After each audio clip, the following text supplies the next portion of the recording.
பழமொழி உண்டு அந்த காலத்துல, கத்து கொடுத்த வண்டியே குத்து உரச காமிக்கிறதுன்னு. நாளைக்கு மதுரை மைதானத்துல வந்து சண்டை போடுவா, இவர் கைகாலாம் உதறது. யாருக்கு?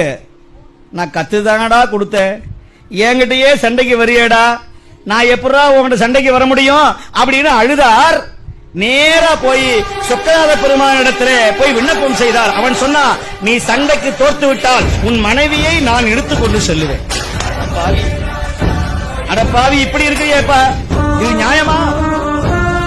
ஆளவாய் சொக்கனே சாமி பார்த்தார், தன் குருநாதன் மாதிரியே சுவாமி வேஷம் போட்டுக்கிட்டு யாருமே கண்டுபிடிக்காத ஒரு வித்தையை கண்டுபிடிச்சு கொண்டு வந்தார்.